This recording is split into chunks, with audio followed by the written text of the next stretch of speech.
Okay. That's off, that's off, that's off. That's turned on. The stream is live.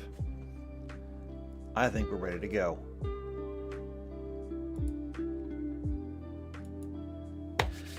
Hello! Shadowcat back, and I am so ready to be done with the Eldar.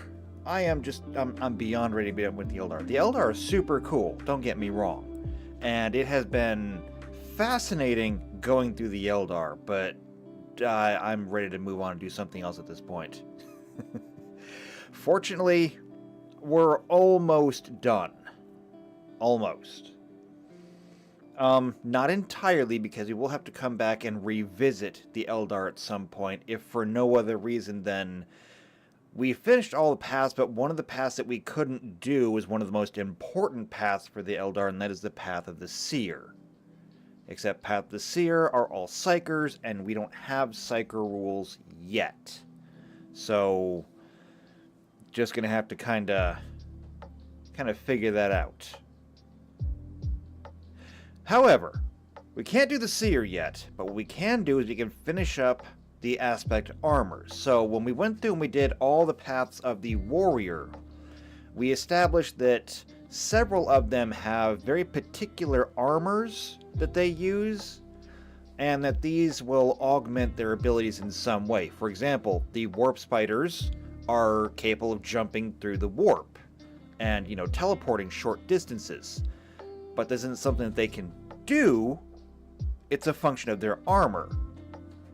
Same thing with the swooping hawks. Obviously, they don't fly, but they have armor that does. And so, we gotta go through and we gotta make their armors. So the first thing that we have to do is establish which of the aspects is actually going to get armor in the first place, and then we actually gotta build them. So, it shouldn't be that hard. It shouldn't even take that long. This might be a short stream today. It could be. I don't know. We'll have to wait and see. So let's get started. Let's bring up the browser and our spreadsheet, because we're going to need it. And before we get into anything else, I was thinking about this, because I'm thinking about the Eldar. And I'm thinking about the level adjustment that they're going to need, because the level adjustment is going to be substantial. And we're going to have to deal with this at some point. And I see in the chat, Blizz is in the chat. Hello, Blizz. And JP is in the chat. Hello, JP. Good to see both of you in there. One of the things that I was thinking of is the Eldar paths that we have. And one of the things that we did is we made the paths. In particular, see, the Path of the Warrior, no big deal. The Path of the Warrior is just the Path of the Warrior. And perhaps we could have picked a different, theme that would have gone with that. If we come back and we look at themes, because that's what we're using for inspiration for everything. Let's see, there's the bounty hunter, but I don't think I want that. Is there a soldier or... Let's see, space pirate, storm runner. There's a mercenary. That could be it. So with a mercenary, they get athletics as a class skill. They become a grunt at the 6th level. Used to long marches, carrying heavy equipment, you can hoist most machinery with ease. You treat your strength score as 1 higher for the purpose of determining your bulk limit. At the 12th level, they get squad leader. They're skilled with coordinating the squad. If you're able to attempt... Let's see, if you're able to attempt the check in question, you automatically succeed. What check in question, though? You are extremely skilled at coordinating with your squad, both because of your tactical efficiency and because of the respect that you command. If you're able to attempt the check in question, you automatically succeed at a skill check to aid another when assisting another one or other longtime allies such as a fellow PC. And then at level 18, they become a commander. We could have used this for the warrior. The problem is, though, that, I mean, that only works up to level 8 because, you know, at level 12, they get to pick the actual aspect. So that wouldn't have worked. The rest of them, however, we borrowed, more or less, from the actual themes. The Path of the Outcast is a spacefarer, the Path of Awakening is the paranormal investigator, the Path of the Artisan is a roboticist, so on and so forth. What I think we're going to do, actually, is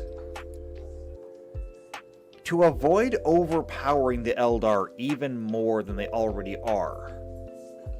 It's not that we're going to choose a path to follow, is we are going to replace character theme with Asuryani path. So now, it is a little bit of like a detriment to being an Eldar, because if you were going to play a normal character, regular character, any other race, you get to pick your race, you get to pick your profession, and then you get to pick your theme, and there's a lot of themes to pick from, okay? A lot of themes to pick from. If you play an Eldar, you don't get that anymore. You are now limited to these. Now, is that necessarily a bad thing? Not really. Because there's a lot of paths here. Well, there's technically 9 paths that you can choose from, 10 once we get the Seer. 10 choices is still pretty damn good. And if you pick the Path of the Warrior, let's see, what do we have here? 1, 2, 3, 4, 5, 6,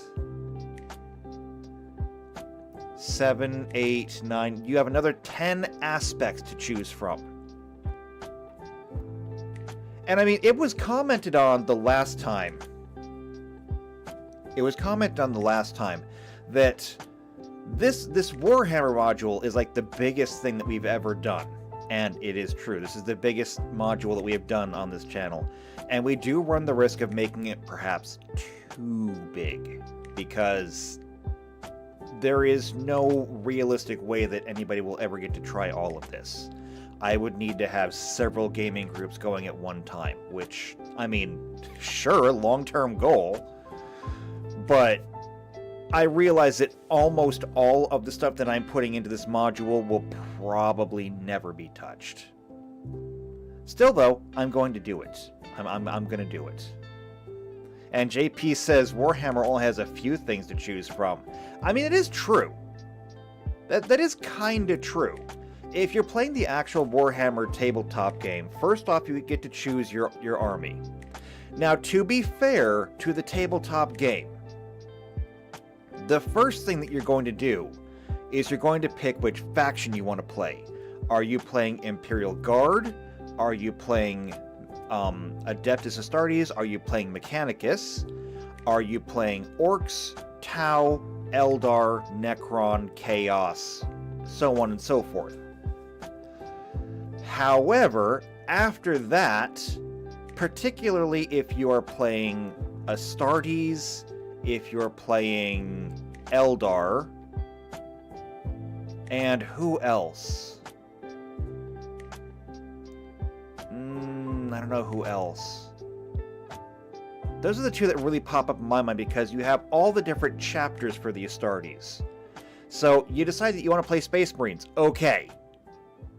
Now you have like 20 different chapters to choose from. Or however many there are. I don't actually know how many chapters there are off the top of my head.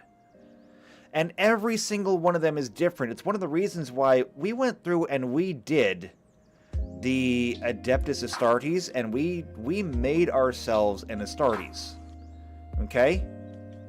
And so the Astartes is really super powerful, but this is just your basic Astartes. It's like an Ultramarine, okay? Nothing specifically special about him. Which means that if we wanted to really go through and do this properly, we would need to look into each of the primary chapters and figure out what they get in addition to, or swapping out, between the different ones. For example, who are they? I want to say it is the Blood Ravens. I think it's the Blood Ravens who have that weird thing where it's like the Curse of Sanguinus or something, or maybe that's the Blood Angels. I'm not sure. Either way, one of them has this thing where if they don't drink blood, they go crazy, and they will try to get their feed from any living thing around them. And so that is a trait that would need to go into anybody who wanted to play one of those Blood Angels. Who else? The salamanders are like basically immune to radiation just because of the kind of planet they live on. It's also why their skin is dark to the point of being almost black. And there's lots of other things like that. If we went with someone like the Iron Fist, because, that's like my favorite guys. They're all basically tech marines. So they would get aspects of the Mechanicus added in addition to whatever they happen to be for an Astartes. So we could go through and do an entire module on them. And as it is, I don't even know if I'm going to include Astartes. See, this was one of the first things that we did, and I will admit it, I had a lot of fun when we did the Astartes, because it was cool seeing all the different, all the different things that they got here, and converting that into traits for the, into traits for the game. But let's face it, I can't let anybody play this. Because, who's going to want to? I mean, as it stands, this is an automatic plus 20 level adjustment. What does that mean? That means that when you start playing, you will start off with essentially 20 levels worth of experience. And so when everybody else only needs 1,000 experience to reach level 2, your character will need to have 20,000 experience to reach level 2, essentially. It slows you down significantly because you already have so very, very many advantages over everything else. I mean, the good example is, let's take a look at a 1-level adjustment. So, featured races, uncommon races, standard races, advanced races. Those are from Starfinder. Hold on, let's just come down here. Races, here we go. I usually use the Drow as a common, or a Drow as an example. Let's go with a Tengu this time. Or even better yet, a Tiefling, okay? Tieflings and Aasimars. Anybody who's played Dungeons & Dragons should be familiar with Tieflings and Aasimars, okay? Because they are touched in their bloodline. Aasimars are celestial touched, Tieflings are demon touched. Let's take a look at a Tiefling. Now, Tieflings are considered a 1-level adjustment because they have more than 10 points. And why is that? Well, we know that most races will get, on character creation, either a +2 to 1 skill or +2 to 2 skills and a -2 to 1 skill. What do Tieflings get? Same thing. They get a +2 dexterity, +2 intelligence, -2 charisma. It's fine, okay? That's normal. They are outsiders of the native subtype.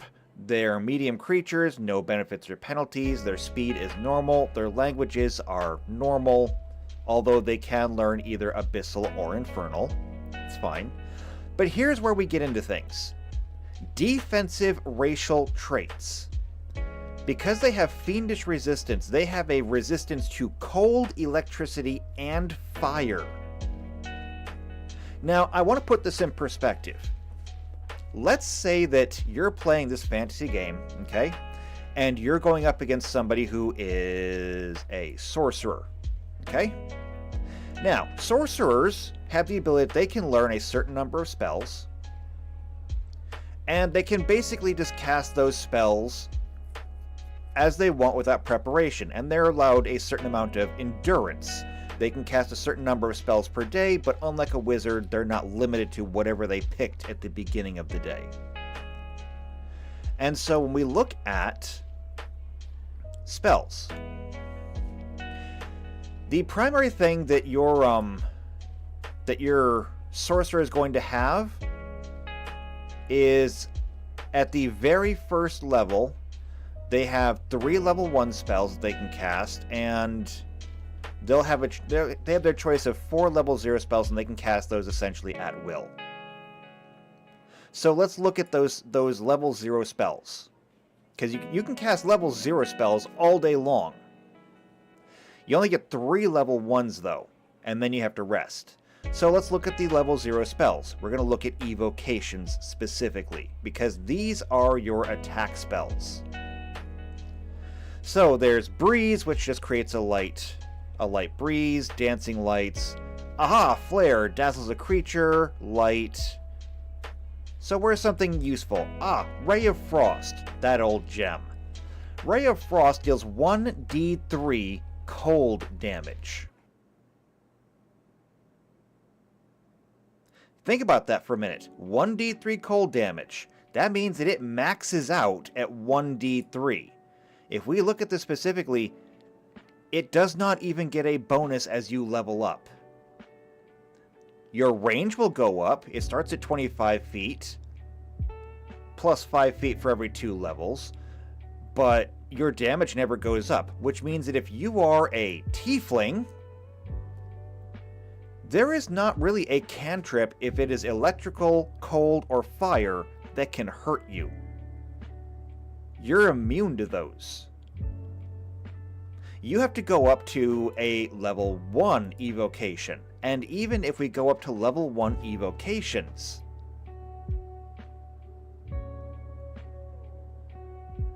let's see. Flare, no. Snowball. Throw a conjured ball of snow at a target. And so Snowball, you conjure a ball of packed ice and snow you can throw. The snowball deals 1d6 points of cold damage per caster level to a maximum of 5d6. So let's say we've got our level 1 tiefling and a level 1 sorcerer of whatever. Doesn't really matter. You throw this snowball at the tiefling, you have to roll a 6 on your damage for the tiefling to even notice. That is a very, very powerful ability for a level 1 character, and a tiefling gets that for 3 separate energy types. On top of that, they get a +2 racial bonus on bluff and stealth. Then they get magical racial traits. They can use darkness once per day as a spell-like ability. The caster level for this is equal to their class level. Now let's go back and look at that. They can use darkness once per day.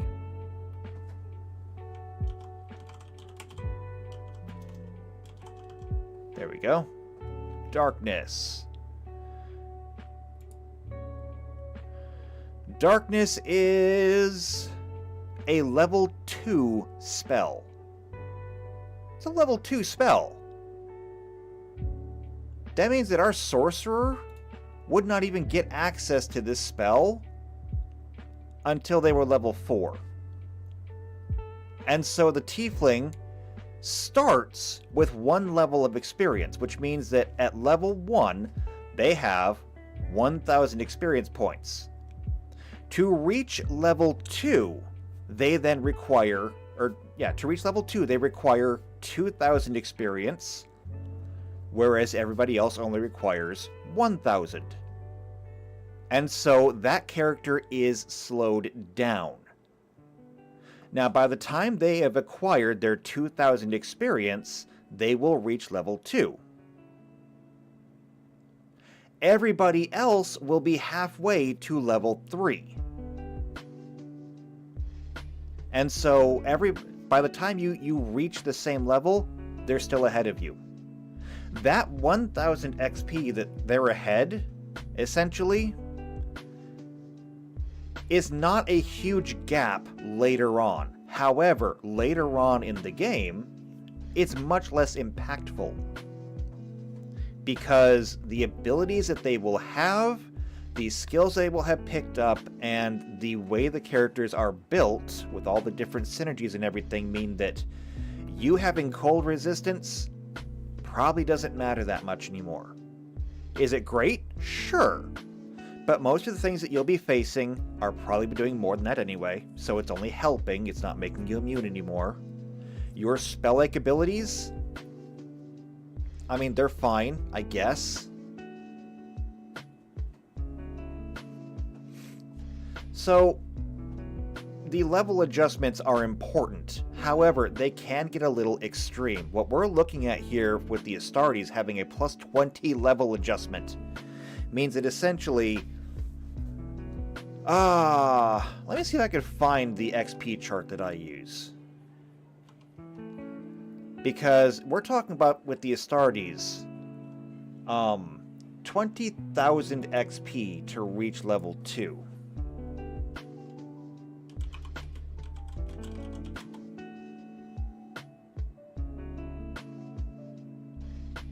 Let's see, where is it? That's for 5th edition, I don't want that.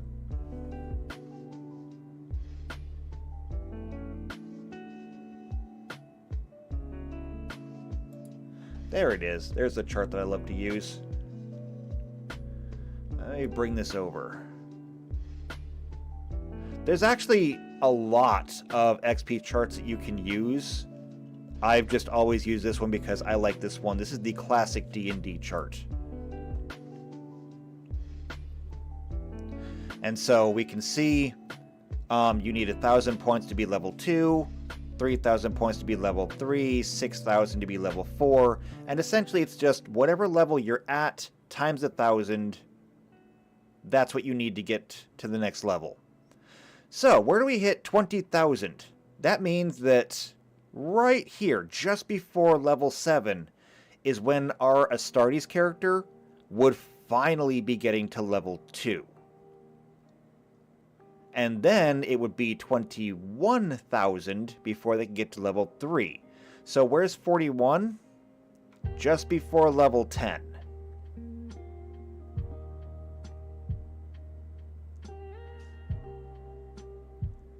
So is this balanced? I mean, is this something that we could even balance? Well, let's think about this. For the Astartes here, we increased their size to large, we gave them more constitution, we gave them a little bit less dexterity, but we gave them natural armor. Well, actually, that's from the increased size to large. We gave them plus 315 strength because we calculated that they can lift naturally 1 ton, and so they would need to have roughly 315 strength to lift that much. It's insane. They automatically get mythic endurance, so basically they never have to rest. When it comes to things like hit points, they don't get a massive bonus in hit points. So essentially, when you roll your hit points, I don't know what they would be using as a hit dice. But at level 1, they would get a full hit dice anyway, so it really wouldn't matter.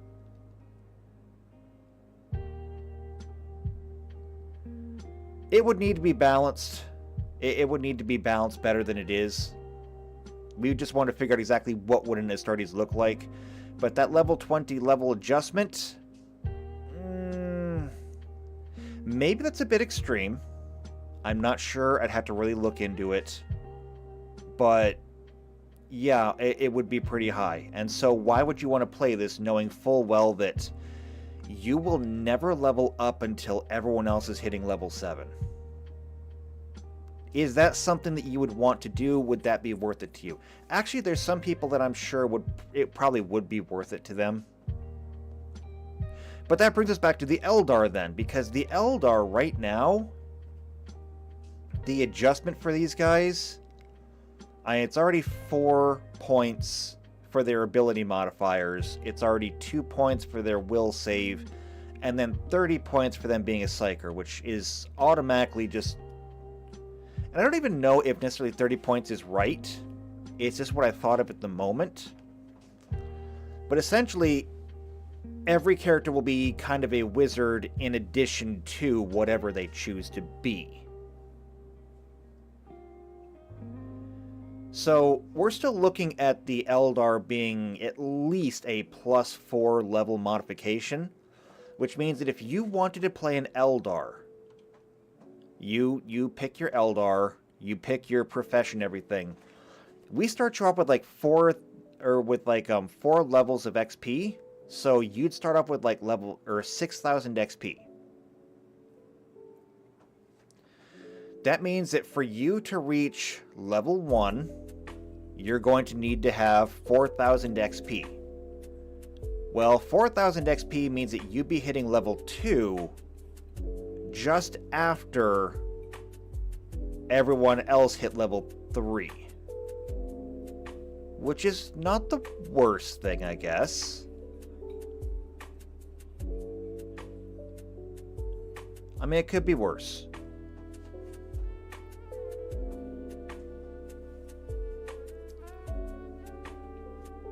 What essentially we would do is we'd just take this entire column and move it up a little bit, and that's the level adjustment. So it's not the worst, but it does mean that I should probably trim where I can, which is why I'm saying that we're going to replace character theme with the Asuinari path. That'll make that a lot easier. And JP says, that's a long time to be at level 1. It's like being the Harry Kim of Warhammer. I mean, you're not wrong about that. It is a long time to be at level 1, and let's face it, while playing the game, you gotta find your own entertainment. The one thing that everybody looks forward to is leveling up. Everybody wants to level up. Okay, that's fun. It's where you get your new toys to play with, you get new spells, you get new feats, you get new abilities, you get new features. Leveling up is cool. So I don't necessarily know what we're gonna do with that. What I do know that we're going to do, though, is we need to start looking at equipment. Now, we did a whole bunch of weapons, but we never did any armor at all, I don't think. So I need to find some place that I can get armor. So let's look at the Tau Arsenal. Okay, good. We've got it here. I want to copy this.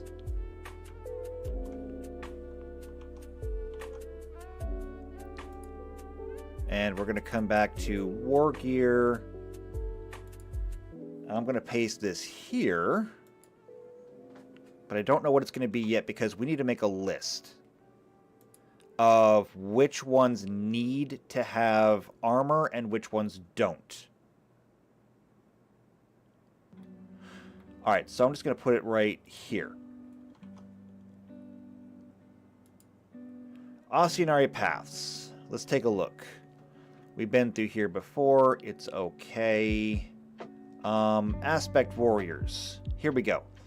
So there's Fire Dragons, Howling Banshees, Eagle Pilots, Striking Scorpions, Dark Reapers, Dire Avengers, Warp Spiders, Bright Lances, Swooping Hawks. Oh, it's not even Bright Lances. What was that again? Because that's not right. It was Shining Spears. That was it. That's a problem with the wiki. So, Shining Spears, Swooping Hawks, and the Shadow Specters. Who needs armor? Let's just start with the Fire Dragons. Do you need to have armor? So, your role... War Gear. Here we go. Aspect armor. Okay. So, like other Oceanary aspects, fire warriors wear lightweight synthetic bodysuits reinforced with plates of psychosensitive bioplastics that will instantly harden to resist impacts. As well as providing protection, these plates can alter their shape in accordance with the wearer's movements, meaning the armor does not encumber the wearer in the slightest, affording good protection as well as excellent mobility. It is thicker than that of the Dire Avenger and most other aspect warriors, and has many spiny protrusions, which help make it stiffer and more resilient. This is important because the Fire Dragon's weapons have relatively short range, so they must close with their enemies in order to deliver a murderous blast of heat from their fusion-based weaponry. The reinforced breastplate of the aspect warrior bears his spirit stone, precious item, yes we know. Aspect helmet. You get a helmet with your armor, okay? You do. And fusion guns, fire pikes, dragon's breath flamer, and melt-a-bombs. Okay. The important thing is, though, aspect armor, they get some. So, fire dragons.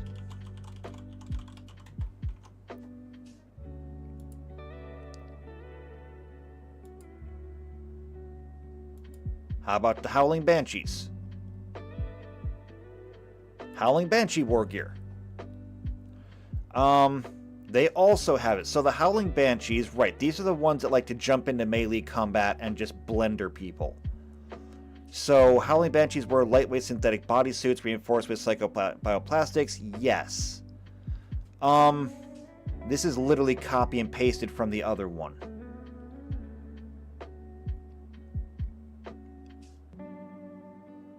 So where's the differences?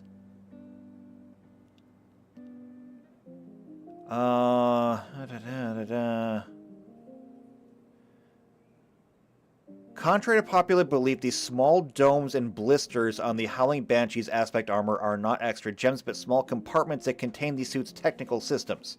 A tabard or pennant is common in addition to the Howling Banshee's aspect armor. Its runic inscriptions name the shrine for which they are fighting, and identifies the shrine's allegiance to its particular craft world. Regardless of the shrine's craft world origins, the aspect's color scheme is usually bone white and flaming red.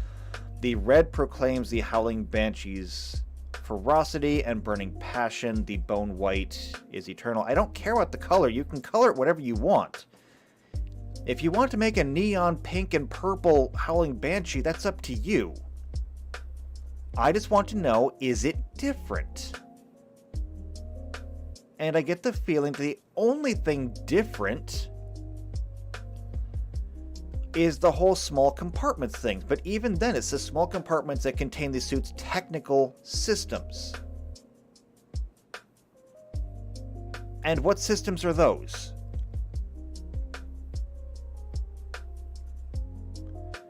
Because as far as I can tell, everything about the Howling Banshees is natural.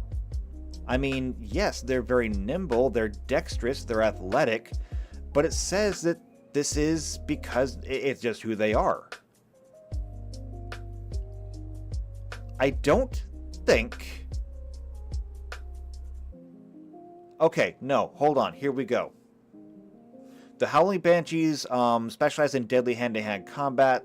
They wear Banshee masks that contain psychosonic amplifiers which magnify their keening screams into mind-destroying shockwaves. Okay, that is literally the only thing that we need. We just need to have a suit of armor that can scream. Okay, that should be super simple. So, Howling Banshees.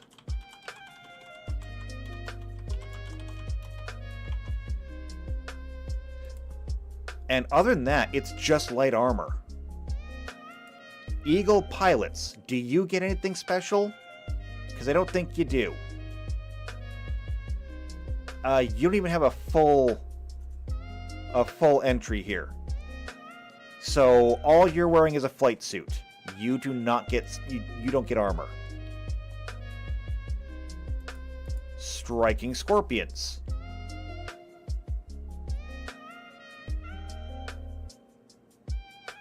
War gear. So, aspect armor. You guys do get armor. So, lightweight synthetic bodysuits reinforced with plates of psychosensitive bioplastics. Yes, yes, yes. It incorporates heavier, rigid armor plating for increased protection. While the extra weight of the armor means striking scorpions are not as swift as their howling banshee counterparts, it offers protection that even bolters are virtually useless against them. So, like, this could actually be heavy armor. Okay, so you guys get it. Also, the aspect helmet. Yeah, each pod houses a mandible blaster or mandi blaster, which we already have stats for. It's just this will automatically come with a mandi blaster incorporated into it. So, striking scorpions.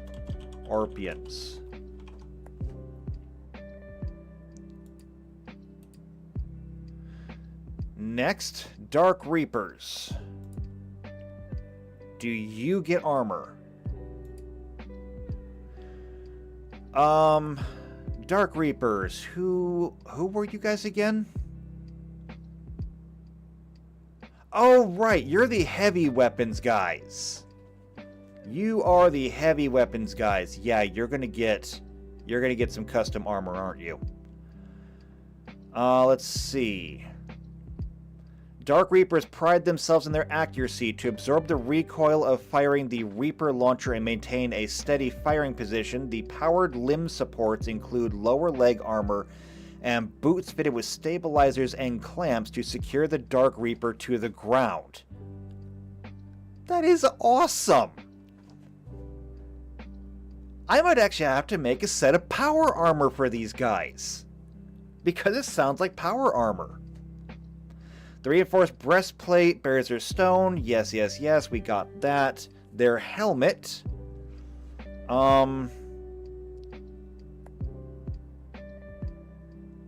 Let's see. It incorporates a death mask, marking them as a harbinger of destruction. It incorporates range-finding sensor vanes, which extend out of the helmet, and allows the Dark Reaper to achieve target lock on even fast-moving vehicles. I think we actually already kind of gave that to them naturally. Yeah, Dark Reaper, we gave them additional perception. Heavy weapons are no longer concealed are considered unwieldy.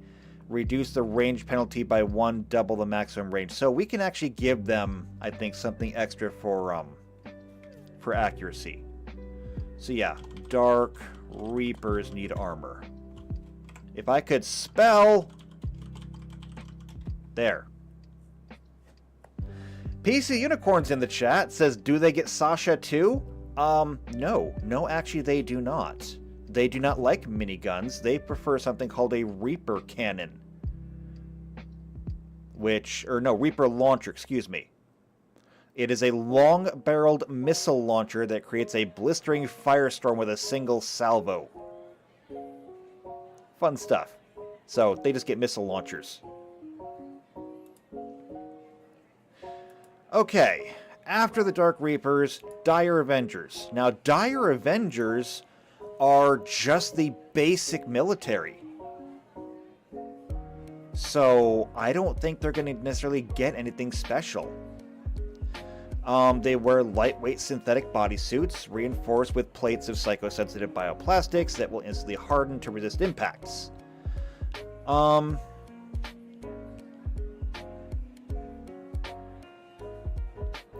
on a second.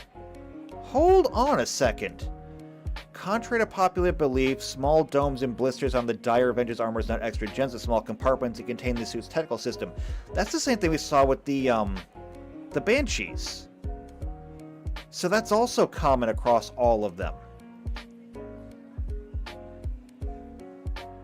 Regardless of the translocation, the Aspect's color scheme is always blue and white. That's fine. As far as the Aspect helmet goes, no, there's nothing here. There's literally nothing special about their armor. The only thing that we really need to do is we need to figure out exactly what armor best suits the the dire or the aspect armor for the Eldar, and just pattern their armor after that. There's a lot of different armors, and a lot of these are going to be light armors. So if we come to equipment, armor, light armors, and of course you're going to get your aspect armor at level 12. So if we come down to level 12, here we go. We got options. There's the Acrocore hide, the Abadar Corp travel suit, the Defrex hide Peacekeepers Aegis 3, troop suit, Preserver's mantle, auto-encoded veil, hard light series, the Dust Manta hide, and that's the end of it. So we just really got to figure out which one of these really suits the Eldar best, and pattern it after that. Now, we know that it can't be anything that has a check penalty, so that kicks out the Peacekeeper's Aegis and the troop suit.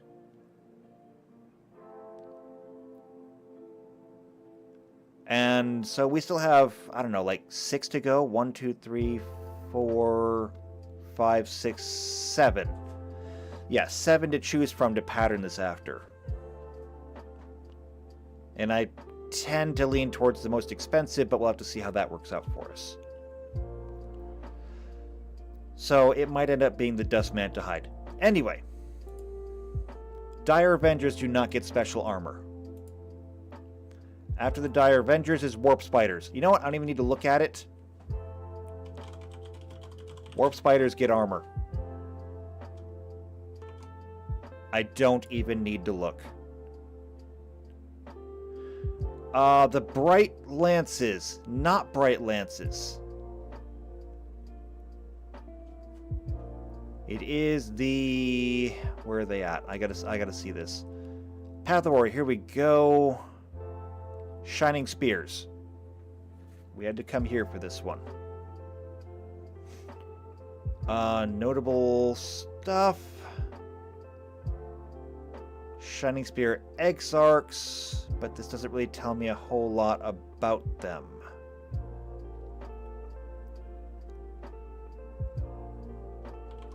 Okay, hold on a second.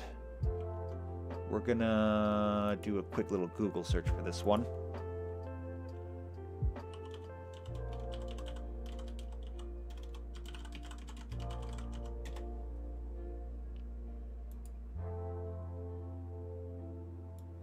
Here we go. Shining Spears. Shining Spear War Gear. Okay, like other aspects, they wear lightweight synthetic bodysuits. Yes, yes, yes. It holds their Spirit Stone. Obviously, small compartments that contain technical systems, tabards, or pennants. Aspect Helmet. The helmet is distinctively shorter than the typical Aspect helmet, which makes it more aerodynamic. By custom, this helmet marks the Aspect Warriors as protectors or avengers of the craft world. It bears their rune. It is assisted by an advanced computerized targeting device built into the helmet. This pan-spectral targeter finds and tracks multiple targets, feeding the target information directly into the Aspect armor's display. It is likely it can also differentiate between enemy and ally. So,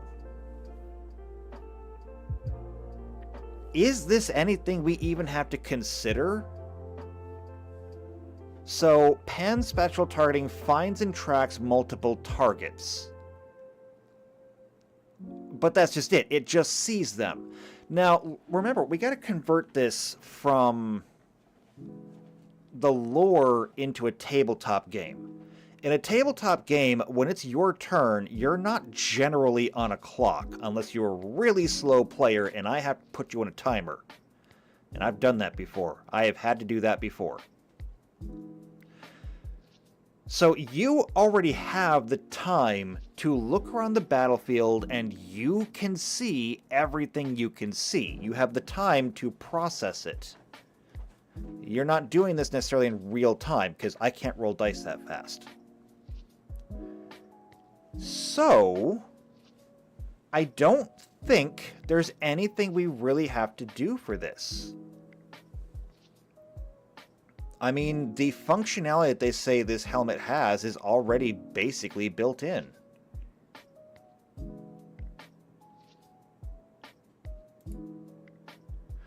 Alright, they don't need it.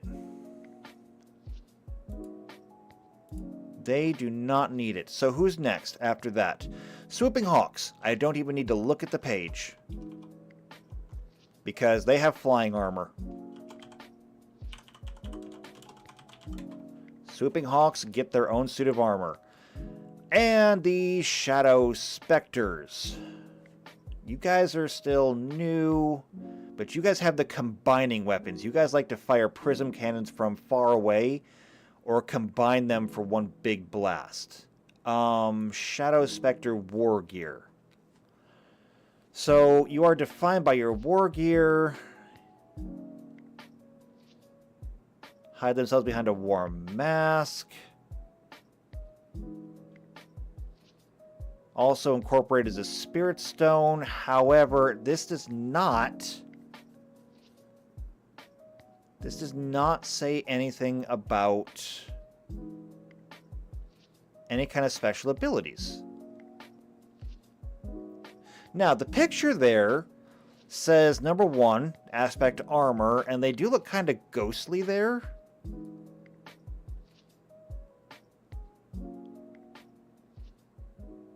Hold on, let's go back and reread about this whole combat roll thing.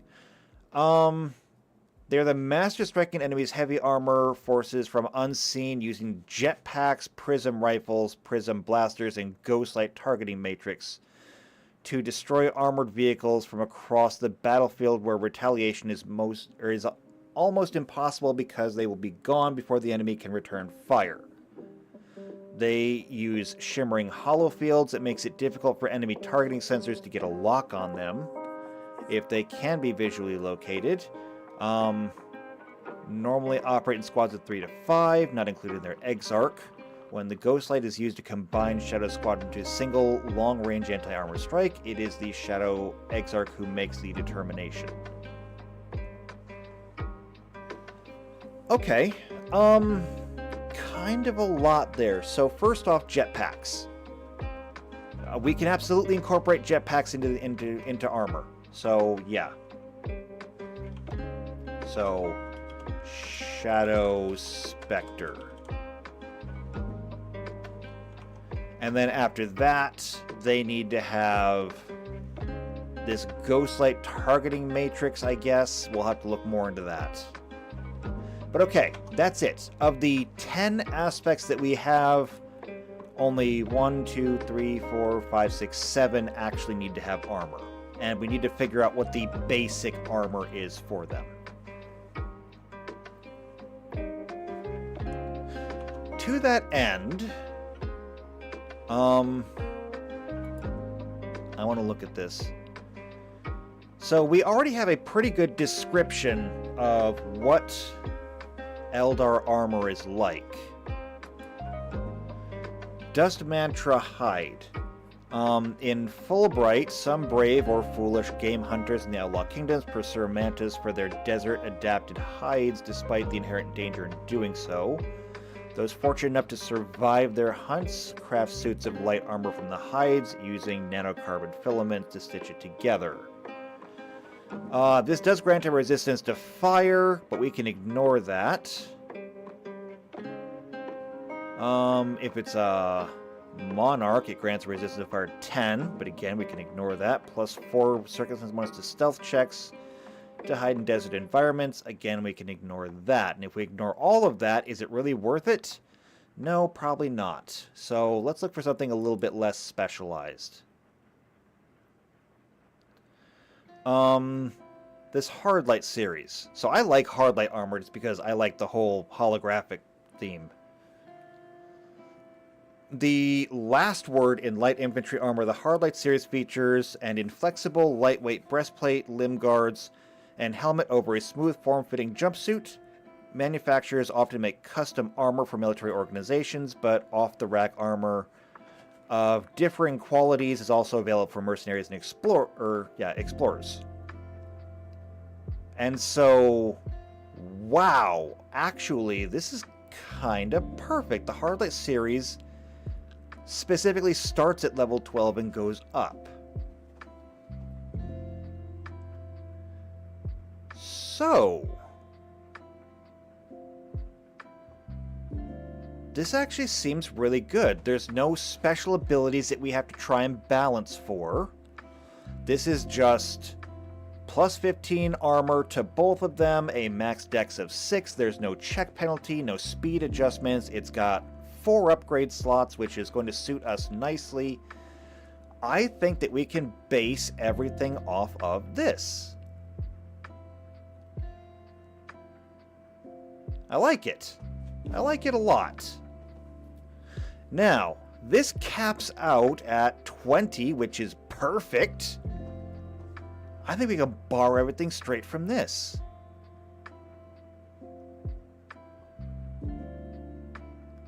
Yeah, I like this. Okay, here's what we're going to do.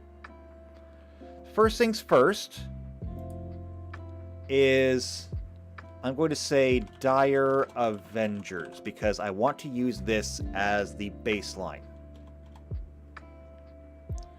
And this is just going to be DA Armor 1, DA Armor 2, and DA Armor 3. Specifically because, actually, hold on a second. I gotta look at the aspects. Because I think we only need to worry about 3, right? Yeah, level 12, you get your armor. Level 12, 16, and 20.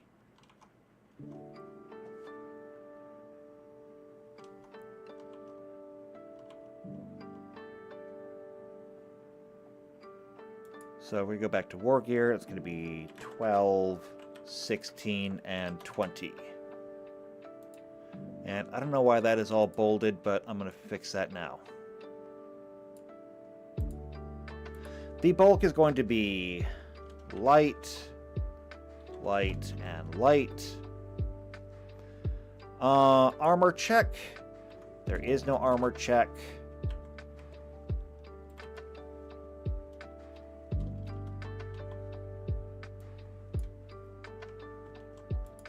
Same thing for the speed adjustment.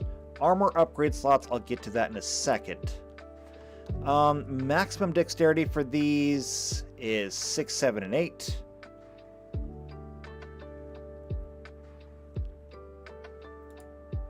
One thing that I do not think is done is I don't think this has been formatted to text. There we go. Okay, so plus 6, plus 7, and plus 8. Now, armor bonuses. This says 15, 18, and 22. Which really rubs me the wrong way because we have an odd number, even number, even number. So what I think I'm going to do is this is a plus 3, and that's a plus 4. Oh, I see what they did there. That's very clever, actually.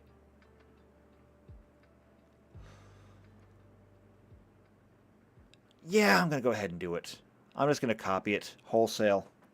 Plus 15, plus 18, plus 22. And the price I can put in when the time comes. Which is to say that I'll make sure to put the price in the night before the game is actually ready to take off. Upgrade slots. This says it has 4, 4, and then 6. I'm going to change that and just say 4, 5. I said 5. And 6. And then some of these we may fill in automatically. And so there we go. Dire Avenger's armor. There's nothing special about it. It is just armor. Hand it over to an Eldar warrior. Give them a shuriken catapult. Send him into battle. And so that is our basis for starting. Now we get into the fun ones. So first up, Fire Dragon armor. Fire Dragon armor 1. Fire Dragon armor 2. Fire Dragon armor 3. Okay. This, in fact, pretty much everything here is the same. With one exception. The upgrades. And the upgrades are going to be 3, 4, and 5. The reason being is because when we go back and we look at it, there's something we need to add to it.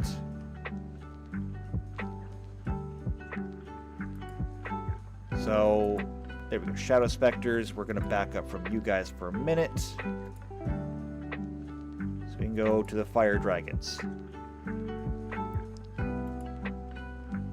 Fire Dragon War Gear. Okay.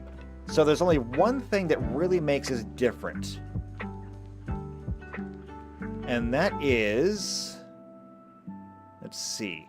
The armor is thicker than that of the Dire Avenger or Morse Aspect Warrior armors and has many spiny protrusions which help it make it stiffer and more resilient.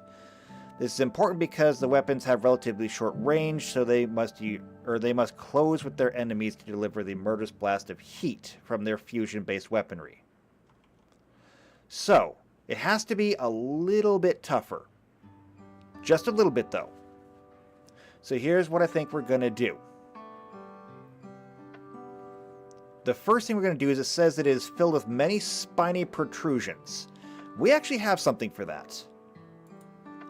If we come to Equipment and Armor, and we move to Armor Upgrades,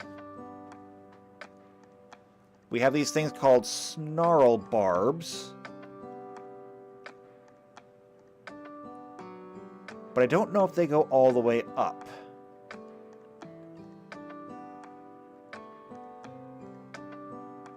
And as a matter of fact, I don't think that they do. Let me check over at the Archive of Nethys. I don't actually think that I need this page anymore. So, armor upgrades. Because I know that there's scrap spikes. Yeah, there's actually a lot more stuff in the Archive of Nethys than there is in Starjammer. I just hate this site more. They did their best to engineer it better, but unfortunately it sometimes makes it run worse. Force fields, molting coat, scrap spikes at level 15. So a creature can personalize armor by installing upgrades. Yes, scrap spikes. Okay. They do not require power or action to activate. When you successfully grapple or renew a grapple on a target, that target takes the listed amount of damage. If you are grappled, pinned, or swallowed whole by a creature, that creature takes the listed damage at the beginning of your turn. These are at level 1, 5, 10, and 15. So we're going to have to make our own, I think.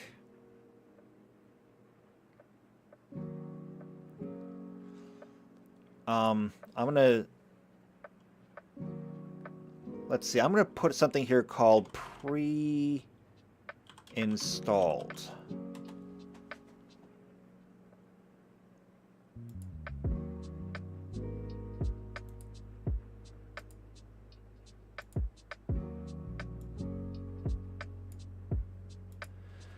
Okay, pre-installed, and we're going to have to say that these are going to be spikes. Now, the only thing we really have to go by here is the level 15 spikes.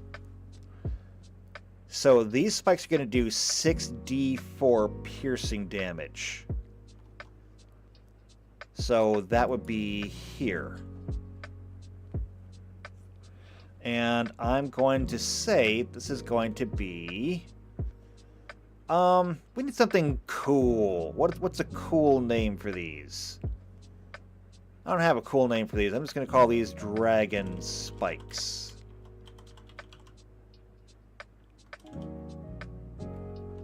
And these spikes do 6d4 damage here, so I'm just going to put that here. I'm going to say 6d4 damage.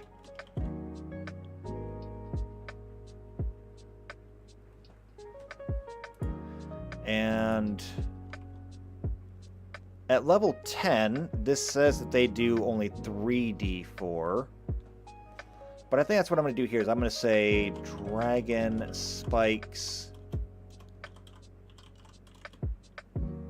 3d4 piercing.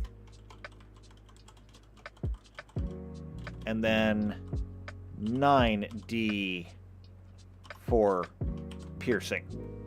Okay? At the same time, I'm going to adjust these values. So it does say that the fire dragons wear a little bit heavier armor because they want to get in close. But if they're getting in close, that means that the new source of damage is going to be melee primarily. So we're looking at bludgeoning, slashing, or piercing.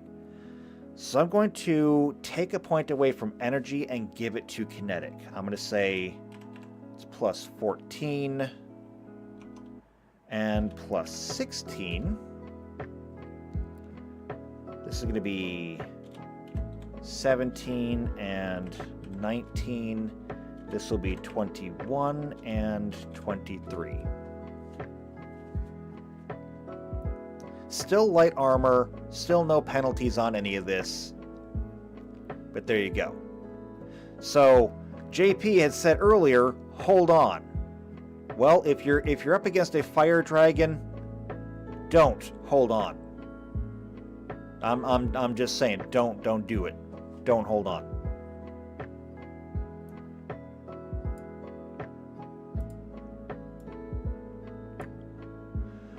Okay then. That takes care of that. These are not going to take all that long to do. I knew that they wouldn't. Who's next? After them... Howling Banshees.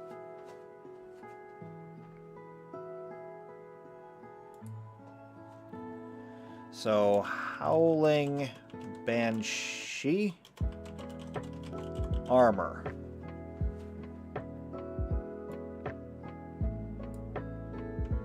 Copy this, paste it there. Scroll up.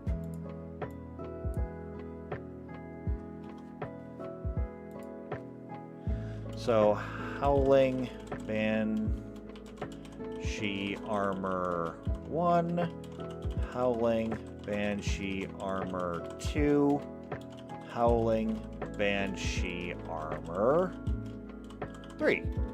Okay. Now, the only thing that the Banshee armor really has that makes it special is the scream.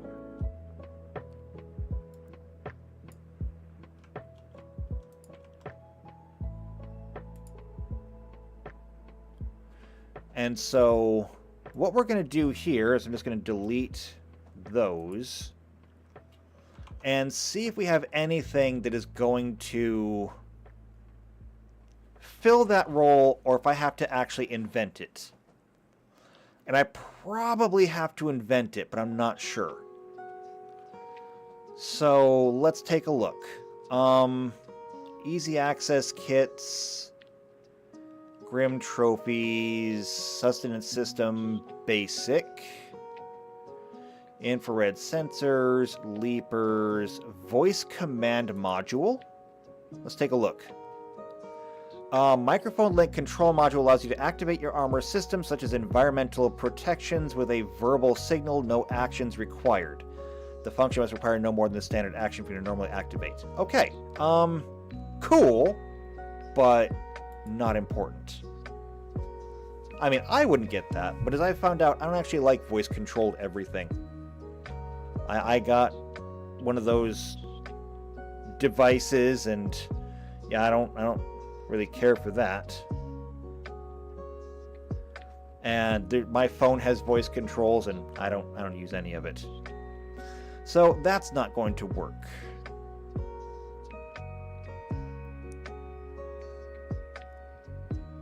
So then what can we get? I don't think it's in here. I think I'm going to have to invent it, because I'm not seeing anything that sounds like what I want.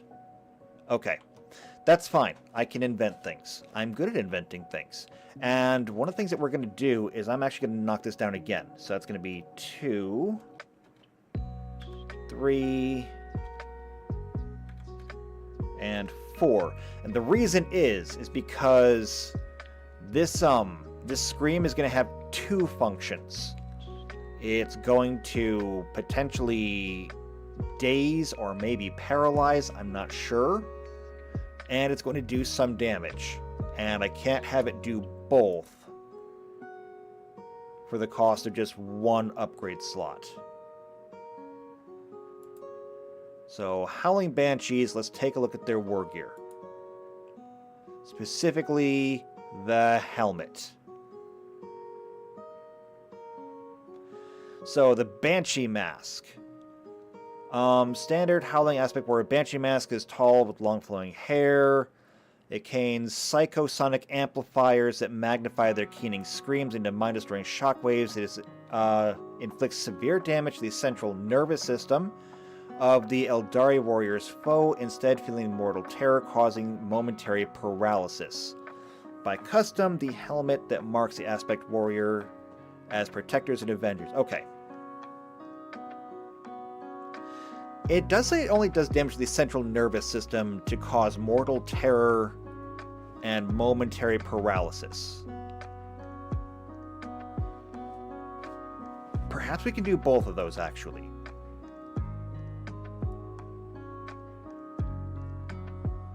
Yeah, okay. We might be able to do both of these. So let's come back to here. And I want to go into conditions.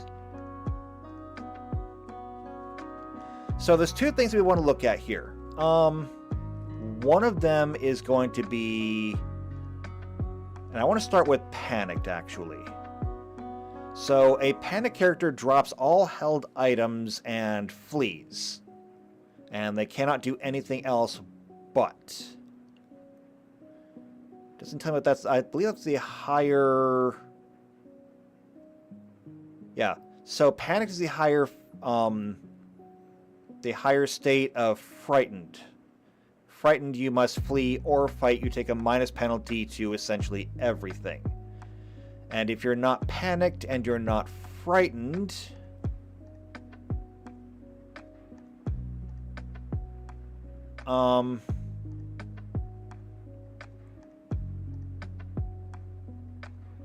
that's basically it.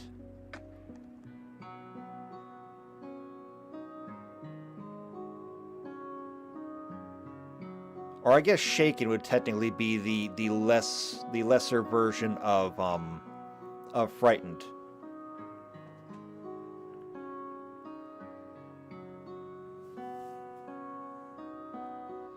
So we have 4 options here. We have shaken, we have frightened, we have cowering technically. You're flat-footed and take no actions. So cowering, shaken, frightened, panicked. And what I think we're going to do...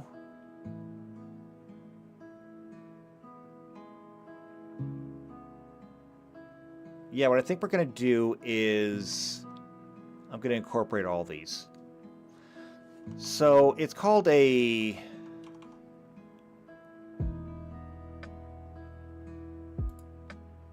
It's called a psychosonic mask. Psychosonic amplifier. Amplifier? Spell check, people. Spell check. Psychosonic amplifier.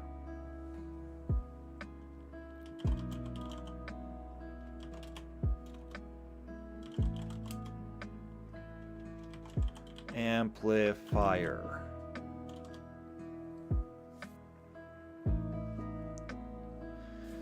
And I'm going to need to have a DC for this.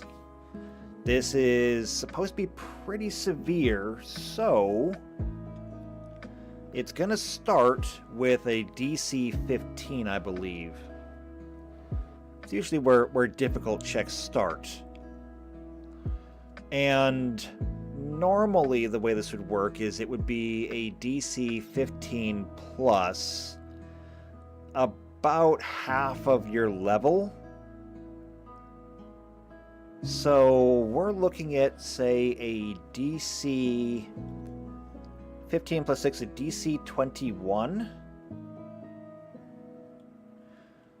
So it's a will DC versus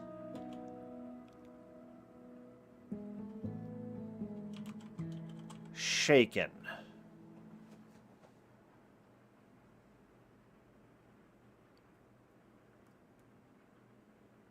However, we got to limit that.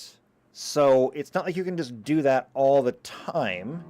However, it needs to be a swift action as well.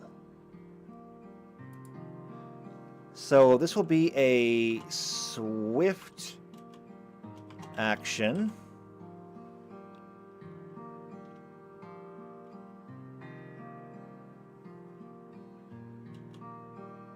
A swift action... Well, okay, once per day might be a little too restrictive. Actually, no, it's not. For this armor, this is fine. Swift action once per day. A will save, or a will DC 21 versus shaken.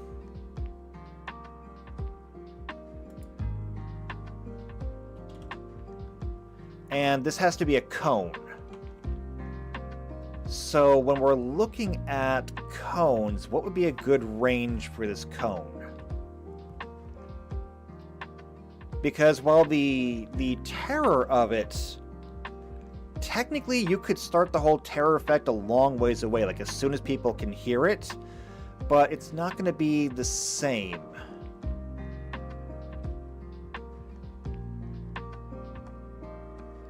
Here's what I think I'm going to do. Usually, when cones are made, they're done in increments of 15 feet. So 15-foot cone, 30-foot cone, 45-foot cone. I think I'm going to do something a little bit different, and I'm going to say this is going to start off as a... Well, actually, should I do that?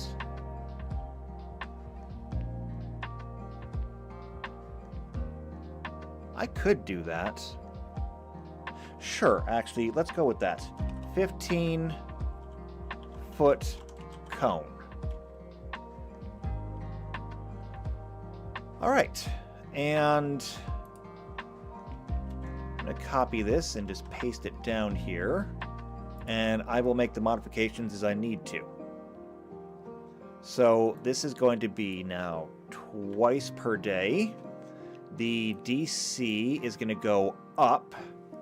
So this is now level 16. It's going to be 15 plus 8. So that's going to be 23.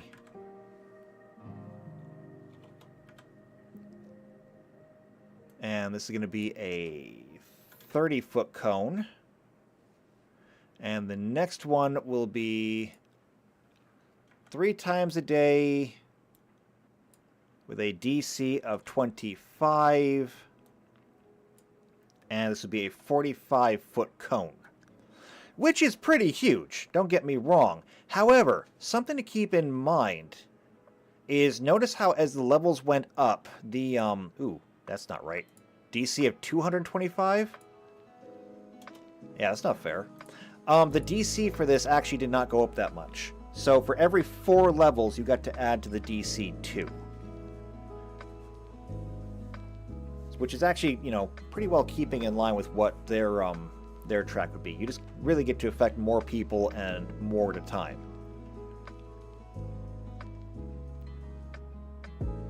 Oh, but one thing that I forgot to do. Shaken is going to become frightened. And then Shaken will become panicked.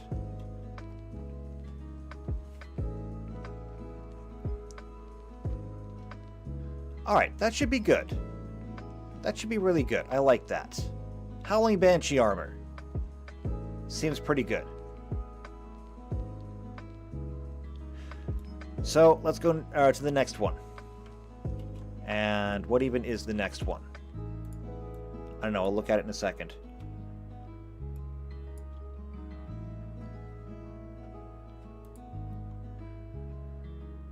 So the next armor, Striking Scorpions.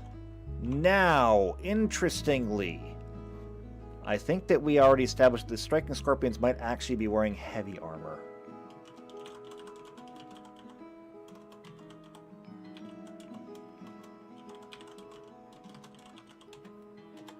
So, Striking Scorpion armor 1. Striking Scorpion armor 2. Striking Scorpion armor 3. Okay. And I can't debrave that one because if we do that, it'll be SS armor. And if we have SS armor, I mean, things are just going to end poorly. We can't do that.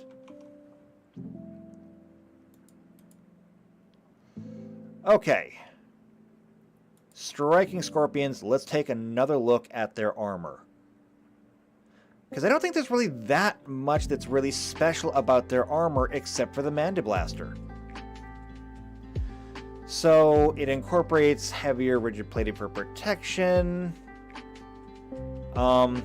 The extra weight of their aspect armor means Striking Scorpions are not as swift as their Howling Banshee counterparts.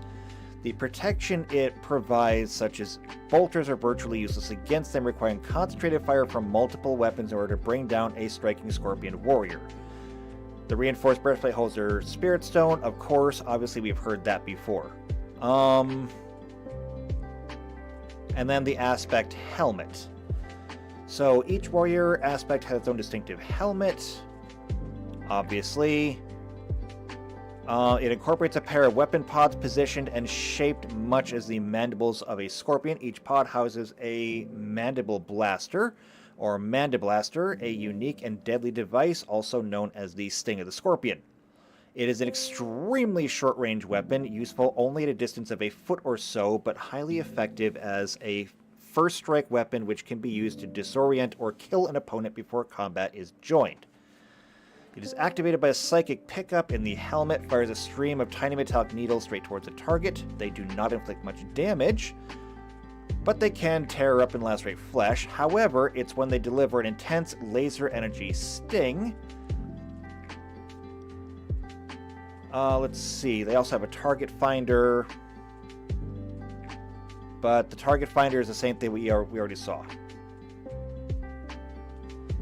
Also, a Striking Scorpion's helm also includes a wide spectrum viewing, allowing the warrior to not only spot an animal hidden underwater, but to see the workings of its internal organs. They have X-ray vision! Huh. That's interesting. If they have, like, X-ray vision, how do I even incorporate that? Okay, so first things first, we gotta look at armor. So we already looked at the holographic armor, and that's a light armor. We need to look at level 12 heavy armors now. And so for heavy armors, we have Knight Plate, Pulse Armor, Terra Mold Plate, Vesk Monolith, Formian Plate, Iridishell, Aegis Series, Hard Plate, Elite. No, that's a 13. Okay. The Iridishell sounds like another one of kind of like the Manta. So gleaming plates take the form similar to an insect shell. Although the Iridishell was initially designed for Shirans, its beauty combined and functionality make it popular choices for many. More expensive suits of Iridishell not only offer more protection, but feature elaborate designs with gold and silver trim and embedded jewels. Sounds fancy. Is this what we want, though? Not really, because level 12 is kind of where it peaks out. Is there a better armor? Like, what about this Aegis series? So the Aegis series starts at level 12, then has level 17 and level 20. I like it. Heavy armor covers the wearer entirely, leading the suit's nickname of personal tanks. Helmet visors are narrow or non-existent, instead projecting video and audio feedback to its wearer. Power-assisted limbs allow the wearer to move intuitively with the suit on. But it's not power armor because it's not going to actually increase your strength. This is seriously heavy armor, though, with a bulk of 3. I wonder if there's heavy armor under 12 with only a bulk of 1? So starting at the Knight Plate, we have 2, 2... Well, let me just select all these. Where does it end? It ends here.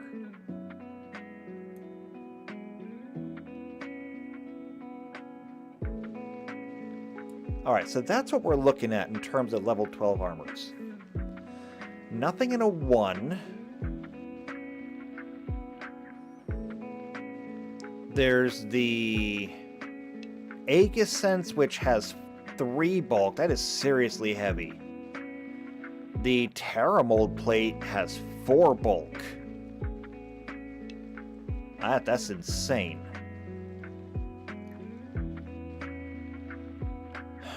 Pulse armor, maybe? Let's take a look. Created with materials harvested from a pulsar, this highly magnetic heavy armor attracts physical weapons to its surface and uses those weapons to carry a stunning charge. Pulse armor is black with metallic sheen. If you're wearing this armor and you're hit by a melee that inflicts bludgeoning, piercing, or slashing, you can take a reaction to activate your armor's charge. When you do, they must succeed a save or be dazed. Okay, we're not doing that.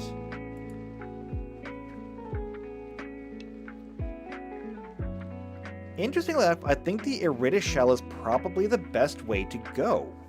Not only does it say that it's got like a whole insect pattern thing going on, and we are talking about the striking scorpions, there's nothing really special about it. It's not going to penalize your speed or anything else.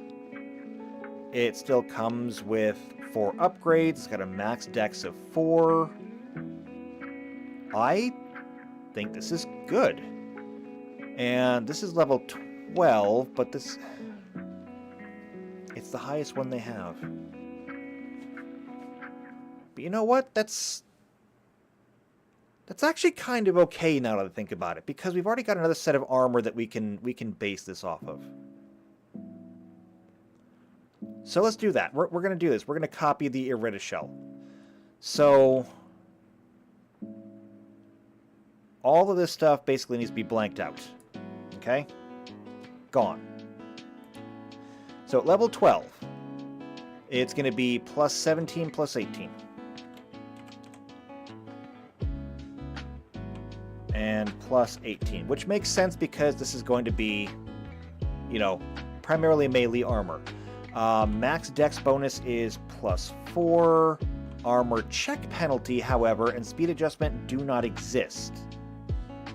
So that is a benefit to wearing this. Upgrade slots. Normally it would have 4.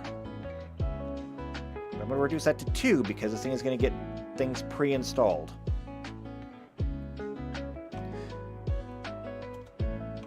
And the bulk is going to be 2.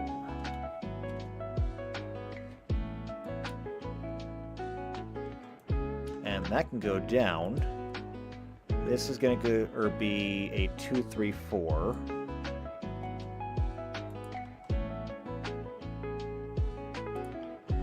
Now, let's take a look at one of those other suits of armor.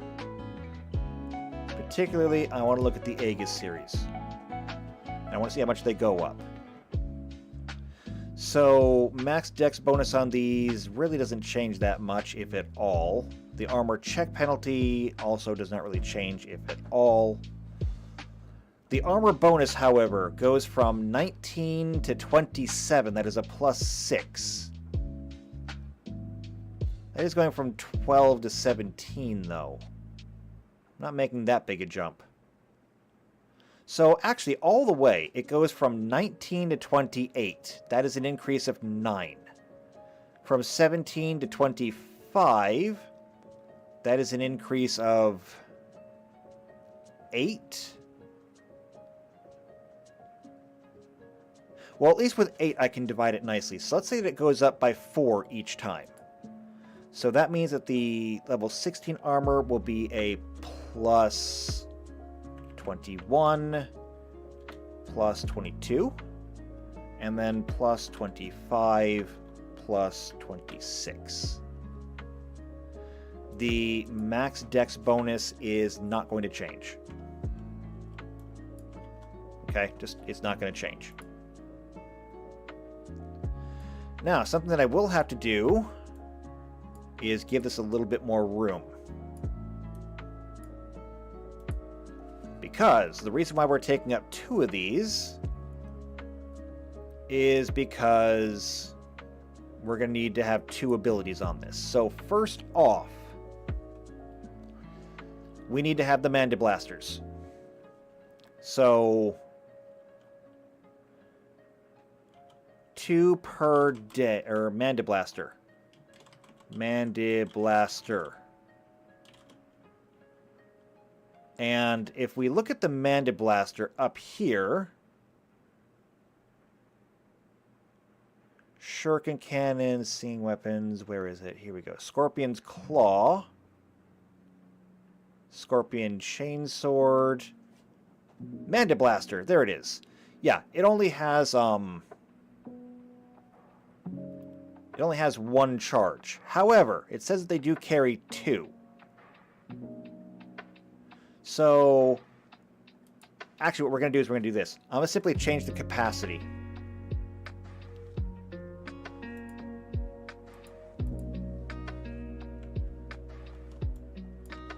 So the capacity is 2, usage is 1, you get to have 2 shots, and each one has a chance to inflict Shaken. So that's great. So if we come down here to this again, it's going to have a Mandiblaster.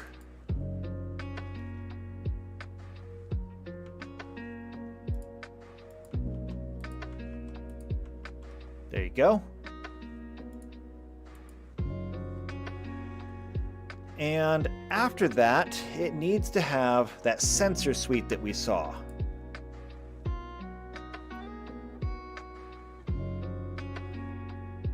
So let's see. The Striking Scorpion is assisted by an advanced computerized targeting system. It can find and track multiple foes, which is not important to us. It is likely it can differentiate between enemy and ally, obviously. It also includes a wide spectrum viewing, allowing the warrior to not only spot an animal hidden underwater, but see the workings of its internal organs. So, that is called a wide spectrum viewing. So I'm going to say wide spectrum vision. And this will allow you to see through I'm going to say see through 5 foot of material.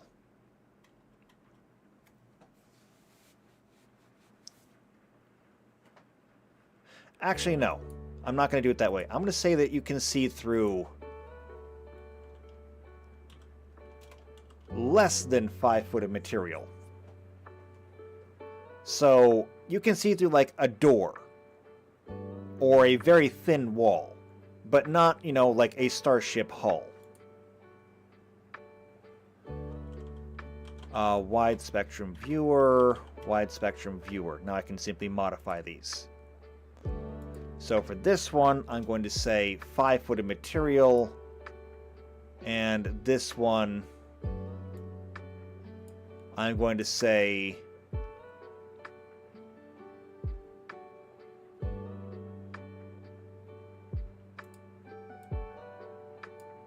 anything less than 10. Okay?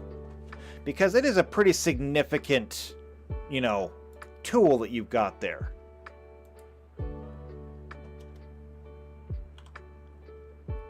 And so the level 12 armor, you can see through anything 1 to 4 feet.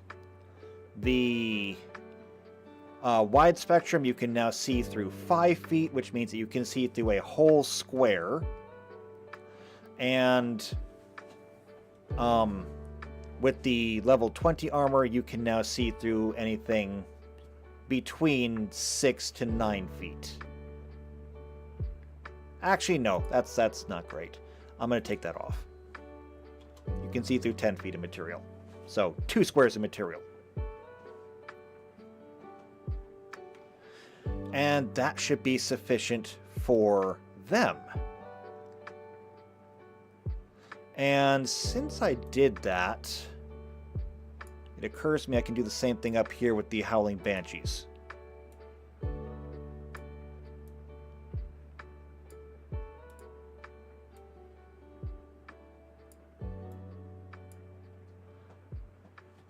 So, Psychosonic Amplifier.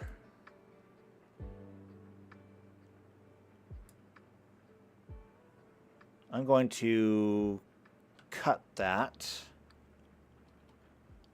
And I'm going to say Psychosonic Amplifier 15-foot cone.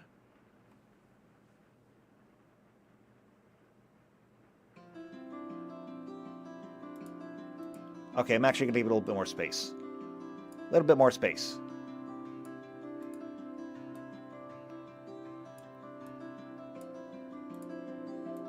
And I can space this out a bit and I can make it more readable. I was trying to keep it more compact. So as a swift action once per day, will DC 21 versus Shaken.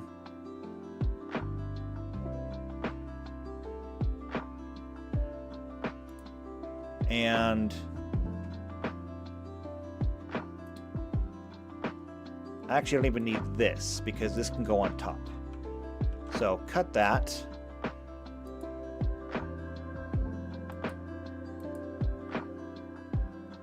And I can add this up here. So Psychosonic Amplifier, 15-foot cone, swift action once per day. Will DC 21 versus Shaken. And will DC 21 versus Cower.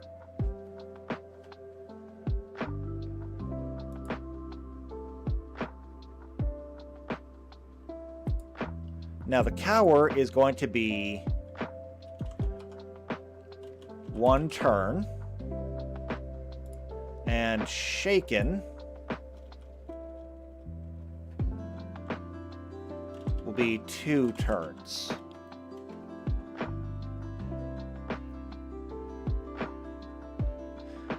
All right, this is good.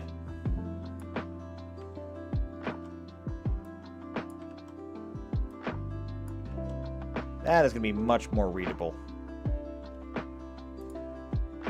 So for this Psychosonic Amplifier, this is going to become a 30-foot cone like it was before. And we're going to allow it once more per day. The DC on this is going to go up to a 23. This is going to be frightened for 3 turns.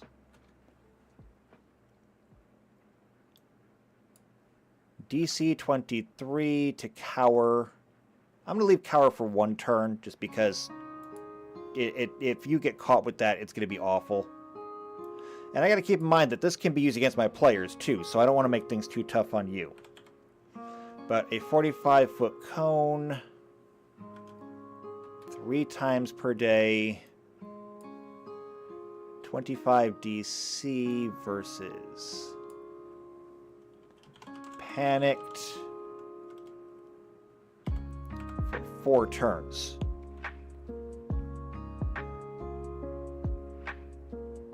Maybe I got that backwards. Maybe because panicked is much more severe. I'll think about it. But 25 to cower for 1 turn. Okay, and that takes care of that.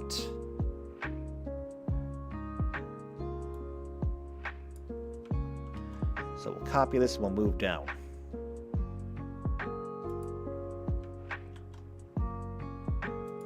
Who's next? Dark Reapers. Oh, this is going to be fun. I love power armor. Okay. Dark Reapers. And I guess I should probably label this too. Dire Avengers is light armor, light armor, light armor. Striking Scorpions, however, is heavy armor. And the Dark Reapers is going to be powered armor.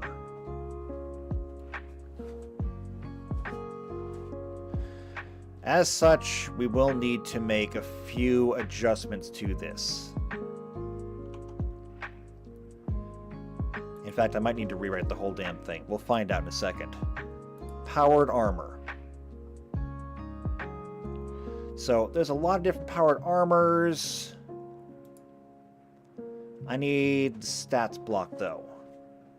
So, level price, armor bonuses, max dex, armor check penalty, speed, because it does change your speed. Well, no, it doesn't necessarily change your speed. Speed, strength. Okay, so after speed...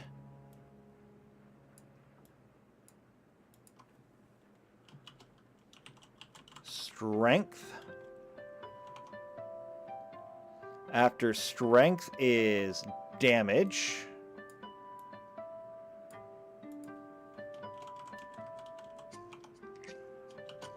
After that is size. Then capacity and usage.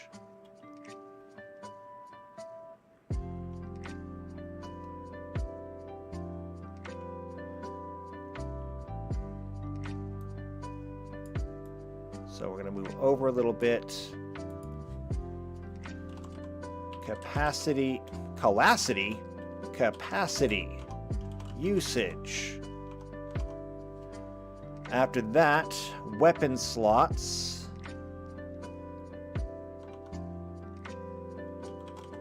Weapon slots. Upgrade slots, bulk, and then of course our pre-installed stuff. Okay. Just before I do anything further, what is that? That is going to be 1, 2, 3, 4, 5, 6, 7, 8, 9, 10, 11, 12, 13, 14, 15, 16 fields that I have to hold on or I have to fill in. So here's what I'm going to do. I'm going to delete that because you don't need that. But what I am going to do is I'm going to take everything here and move it down 2. I take everything here, move that down 2. So I can say 1, 2, 3, 4, 5, 6, 7, 8, 9.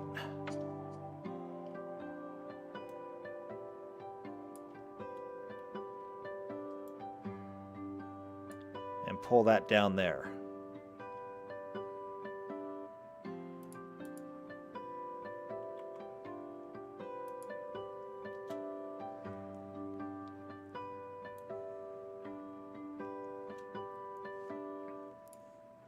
Then we can copy this, paste it there.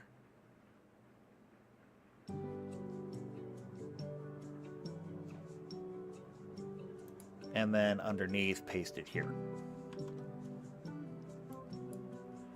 All right. Format Painter, go ahead and get that.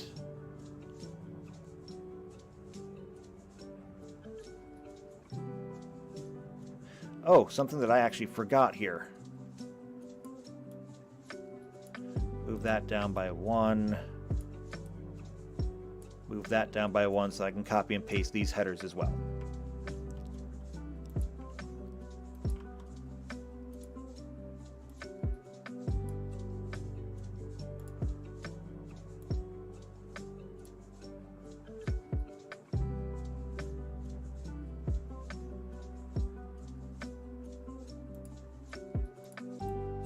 Did that not work? I guess that didn't work. Hold on. I can do this. Format Painter. There we go. Okay, now everything's looking good. So, Dark Reaper armor. So, Dark Reaper armor 1. Dark Reaper armor 2.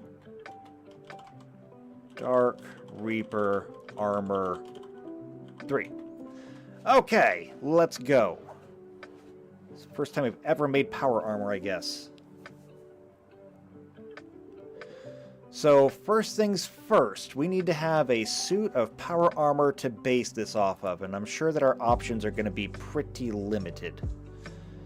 And they are. We have celerity rigging or a swarm carapace. So let's see if either one of these are even remotely helpful. Celerity rigging. Unlike most of the suits of power armor, which are cumbersome and slow, this armor was designed for magically amplified responsiveness and speed. The armor resembles a humanoid frame of narrow rods, providing you with superior visibility and maneuverability while worn. Instead of heavy plating to absorb blows, celerity rigging uses sophisticated planes of magical force to deflect attacks. This is completely unrealistic for what we're trying to build. So, not that. What about the swarm carapace? Biomechanical armor grown from swarm remains. Already, we're out. Okay. So, that's not gonna work. In that case, what can we do? Can I get just like a regular suit of armor, or perhaps we can work our way backwards? So at level 20, we have this Starguard armor. Shimmering golden armor made primarily of reinforced Ceres, an extremely light and durable proprietary material developed by the Kasathan Doyenate. One of the most expensive, well-designed armors produced by Kasathan. Starguard deflects energy attacks nearly as effectively as the reinforced frame absorbs physical blows. The interior of the helmet provides continuous status updates about your surroundings, providing you blind sight vibration to a range of 120 feet. Well, we don't necessarily need that. But at least we can get an idea of, like, what we've got going on here. So, energy bonus, or energy AC bonus 27, kinetic bonus is 29. That's comparable to the heavy armor we just did, which was 26 and 25. So I think that we're going to go ahead and we're going to delete that. Delete those. Delete those.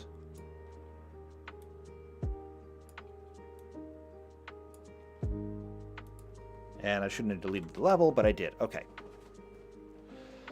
So let's start with armor. Our Striking Scorpion armor has 26 kinetic armor, 25 energy. I think we can up that a little bit. Now, this armor was showing 29. 29 and 27. That seems fair. Yeah, that does seem fair. So, plus 29, plus 27. If we subtract 4 from each one, this would be a plus 23 and a plus 25. And at level 12, a plus 21 and a plus 19. That seems good. Now, maximum dexterity bonus. For this thing, it is a max dex of 4. If I look at something else, though, like, say, this War Master's Harness, sophisticated, powerful version of the common powered battle harness. It resembles a towering armored titan, wide shoulder frame, normally mounts short-range communication equipment, and orchestrates troop movements. This thing has a max dex bonus of 3. So 4, 3... I'm thinking we'll go with a max dex bonus of 3. I feel like that's just better. Plus 3, plus 3, plus 3. Okay. Armor check penalty, though. For this War Master's Harness is a 5. For this Starguard thing, it's a 3. I'm thinking we're just going to go with a -4 penalty on these, to represent the fact that it is powered armor, but it is very sophisticated power armor.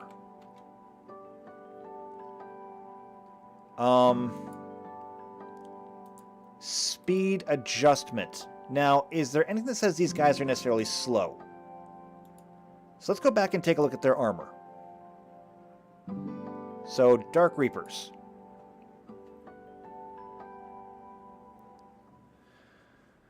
Combat roll. Okay, so their aspect armor, color of midnights, incorporates a complex set of interlocking plates, although they're comparatively slow-moving compared to other Eldari warriors. As a result of their heavy armor, it's of little consequence for their role in the battlefield to serve as long-range heavy weapons. Okay, I'm going to penalize them. I'm going to do it. It's going to be a -10-foot penalty. So, we will offset that, though. So, we've never made a suit of powered armor before, and I feel like I should explain something. With powered armor, when we look at the powered armor,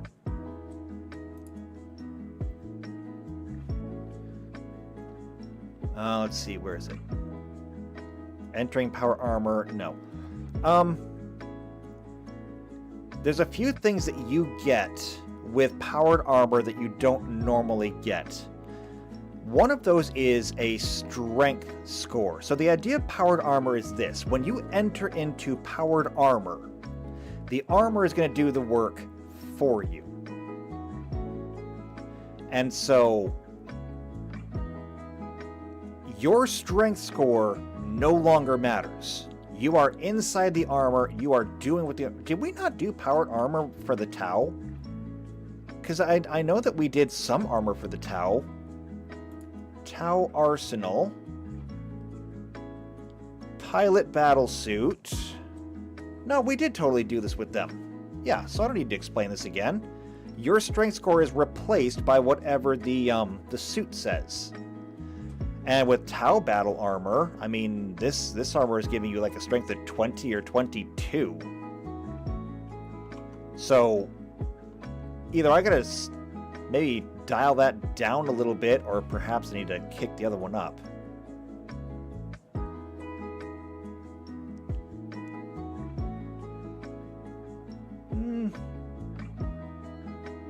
I don't know. I'm not gonna kick it up that high. Eldar War Gear. I'm gonna give this War Gear a strength of for Dark Reaper at. So let's say that you I really hate to penalize people for making good choices, but if you're going to be like a soldier and you poured all of your points and everything into being a Dark Reaper, for starters, you don't actually get any bonus to your strength. So the highest your strength could be would be 18. If you were to put every point of every ability point you got into strength at level 12, that's 1 point at level 4, 8, and 12, you could be at 21 strength. So I think I'll do is I'll set this to strength 22. JP says, is this an Inspector Gadget origin story? No, that's the Mechanicus. We did those already. The Mechanicus are absolutely the origin story for Inspector Gadget. Or RoboCop. I mean, you can pick.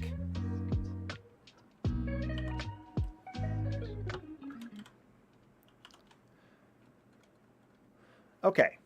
So strength is going to be a 22 there. I'm going to make this one a 24. So that's a +7. And this one would be a 26.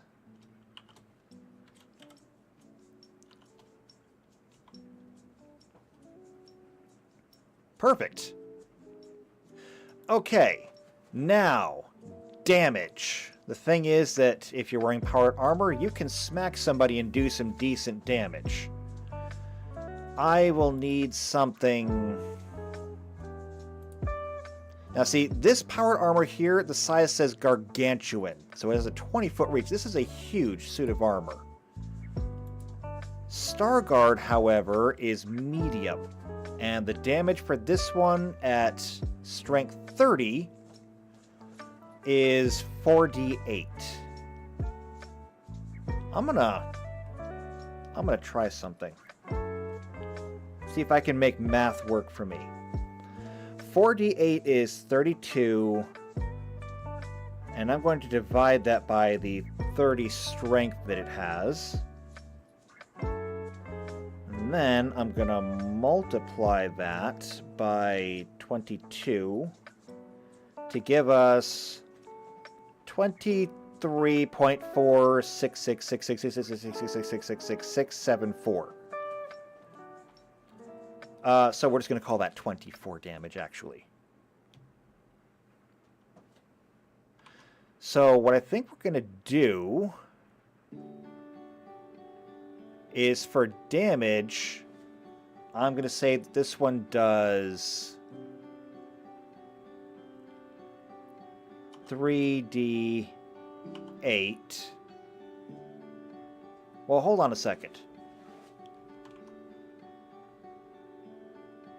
It doesn't say anything about adding your strength score to that damage roll. It just says that's the damage roll. So, if we're looking at the strength for this, that's going to be... If I subtracted the 6 from that, it would be in... 24 minus 6 is 18. I'm going to say 3d6. Bludgeoning. 26 minus 7 is going to be 21. I'm going to knock that down to 20. Well, no, I'm going to actually kick that up to 24, and I'm going to just say 46.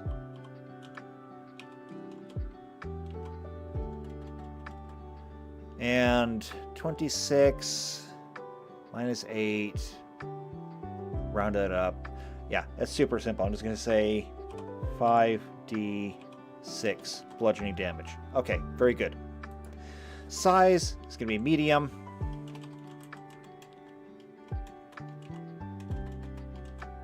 There we go. Capacity. The capacity is actually going to be really, really long lasting. So I'm going to say the capacity is going to be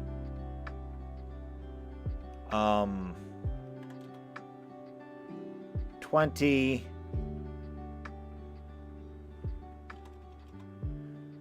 20, and 20, and the usage is going to be 1 per day.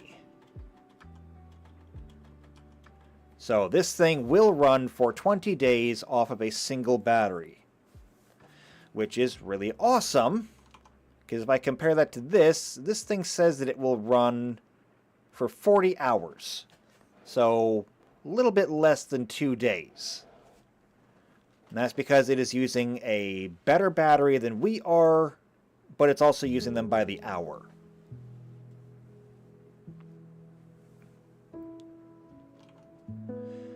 I want this thing to just be able to run. I don't necessarily want you to need to worry about it unless you're going to be gone for a really, really long time. Weapon slot. I'm going to give it 1. Okay.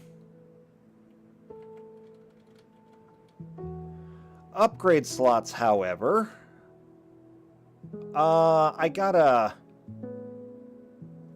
think about that one for a second. Upgrade slots.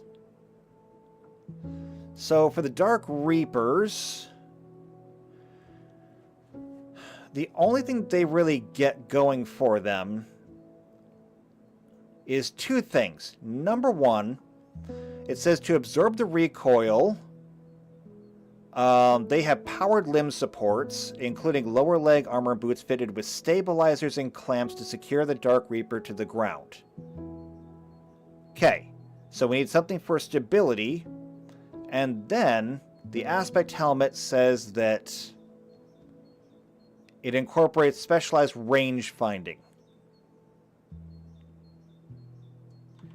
which I think we might have already given to them by default.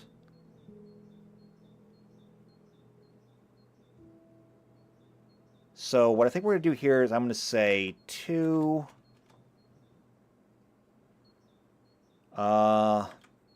3, and 4.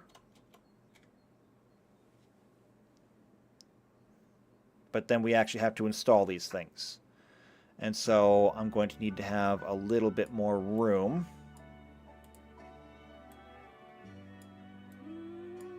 So pre-installed, we're going to need to have stabilizers and range finders.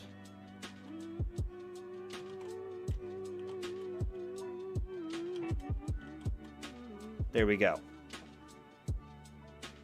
Wait, ranger finders? What, are we working for Lord Zed now?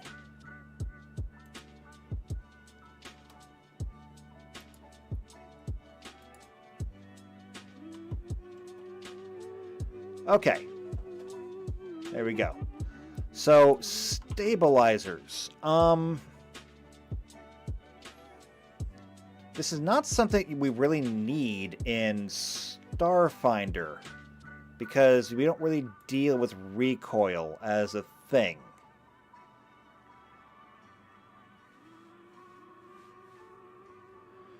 So here's what I think we're going to do. Here's what I think we're going to do.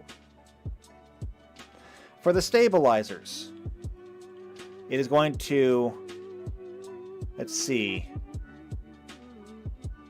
as a standard action,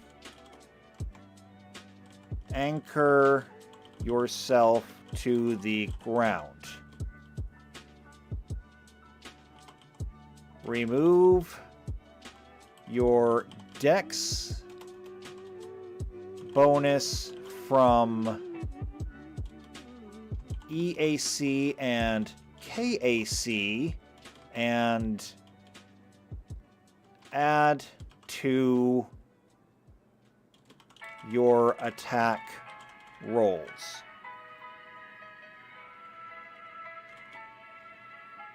Unanchor as a standard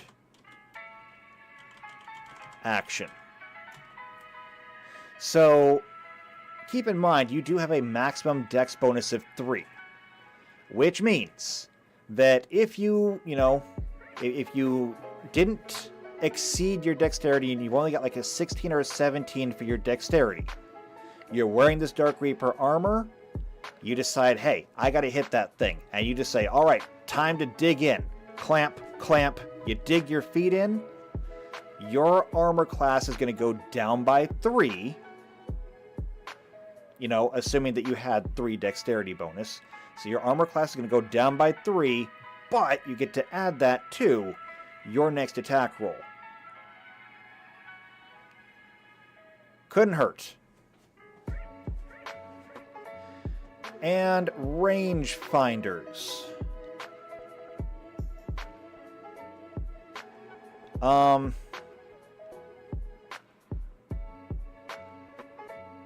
only thing I can think of for rangefinders, I didn't even know this was still here. Let's get rid of that. The rangefinders are really the thing that increases your range.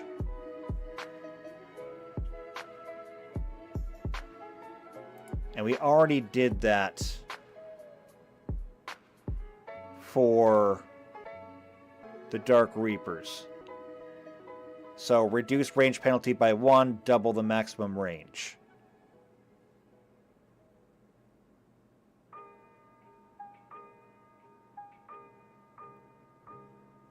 I don't know how we necessarily do this now. What I think I'm going to actually do is I'm going to have to take this off of here. I'm going to take this off. I'm not going to try and reinvent the wheel here.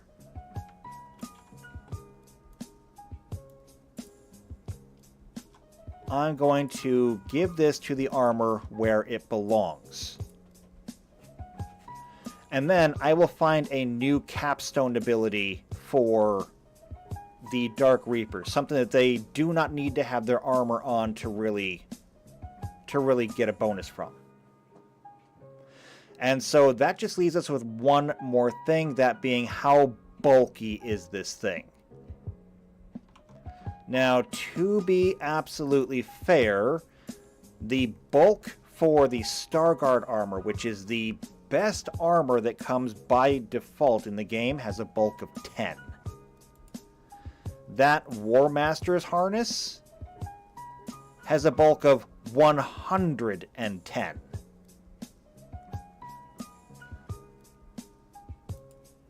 But it is gargantuan, so, I mean, that kind of makes sense. And, I mean, I think that I figured it out that, like, every bulk weighs about 10 pounds, which means that War Master's harness with 110 bulk weighs about 1,100 pounds. That's pretty significant. For this, however, I think I'm going to go with, like, double the Striking Scorpion's heavy armor. So that has a bulk of 2. Actually, no, that doesn't seem right. I'm going to give it a bulk of 8, because that seems about right. So, 80 pounds of armor, even powered armor, I'm going to give it a bulk of 8. That seems right. And okay, there we go. Dark Reaper's powered armor. I think that looks good. So you can go ahead and stomp onto the field in this stuff. I mean, sure, you're big, you're bulky, you're heavy, but you can clamp those feet down, pull out your missile launcher, and just go nuts. especially since you can do it from really, really far away. Okay, though, I am out of time for today. What do we still have left to do? That's the Dark Reapers. We still got the Warp Spiders, the Swooping Hawks, and the Shadow Specters to do. I thought this was going to go a lot faster than it did. Oh well. You know what they say, wish in one hand. So, I guess we'll have to save the rest of those for next week. But what we got so far looks really good. I mean, the fact is that if you're a fire dragon, you can kill somebody just by tackling them. So, that's fun. If you are either a howling banshee or a striking scorpion, the last thing anybody wants to do is look you in the eye, because if they're close enough to look you in the eye, they're close enough to have either their eyeballs blown out of their skull by, sound, or to have the striking scorpions just fill your face full of quills like a porcupine, and then melt them all over your face. So, bad day for you if you happen to come across any Eldar. Again, the Eldar are walking war crimes, and we love them for it. So, if you want to see how much worse I can make the last three, because they're going to get complicated, but, I mean, we will get to do the Swooping Hawks, so they'll be fun. They get flight. I mean, come on. The Swooping Hawks are going to get flight. How much cooler can you get from that? I'm looking forward to it. You should look forward to it too. So, if you want to see what the rest of the armors are going to look like, subscribe to the channel, hit the bell icon, that way you get notified whenever these videos come out. If you know somebody else who's also into tabletop gaming or Warhammer, then go ahead and just share the video with them, because they'll probably like it. I can't guarantee they'll like it, but there's a pretty good chance that they'll like it. And if you like it, if you like me, then go ahead, leave a like on this video, leave a comment down below. If you just happen to want to play with us, we already have a game going. First episode is recorded. It's not edited yet. It'll go up as soon as I can get it edited and get everything made for it and all that stuff. It's going to take time. But first episode is ready to come out, and if you want to play with us, you just have to join the Discord, come to the behind the screen channel, let me know what your availability is, and if your availability is compatible with enough people, I can set up a game. So, if you want to play with us, do that. Otherwise, if you just want to see what comes next, tune in next time, probably next week, and we'll see what happens then. So, I look forward to seeing you then. Thank you to everybody who came today. Have a good day for the rest of what there is of today, and take care.